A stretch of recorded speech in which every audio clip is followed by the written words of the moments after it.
আসন্ন বিধানসভা নির্বাচন 2026 কাঠিগড়া এক মহিলা প্রার্থীদের দৌড় বেড়েছে বরাক উপত্যকার বিভিন্ন সমষ্টিতে। প্রধানমন্ত্রী নরেন্দ্র মোদীর সভানেতৃত্বের ফলস্বরূপ নাকি তাই, এমনটাই জল্পনা সচেতন মহলে। প্রধানমন্ত্রী নরেন্দ্র মোদীর মহিলা স্বাবলম্বী বেটি বাঁচাও বেটি পাড়াও এসব প্রকল্পেই নাকি উদ্বুদ্ধ মহিলা সমাজ।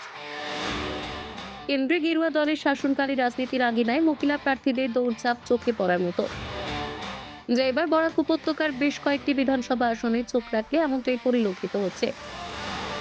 তালিকায় রয়েছে কাঠিগড়া, বড়খোলা, হাইলাকান্দি সহ আরো বেশ কয়েকটি বিধানসভা সমষ্টি।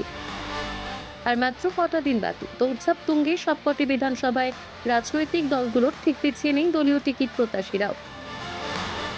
পরবর্তী প্রতিবেদনে চোখ রাখুন, আমরা নিয়ে আসছি বরাক উপত্যকার কোন কোন বিধানসভা সমষ্টি থেকে মহিলা টিকিট প্রত্যাশীরা রয়েছেন, যারা সামাজিক কাজে অবিরাম গতিতে এগিয়ে চলেছেন।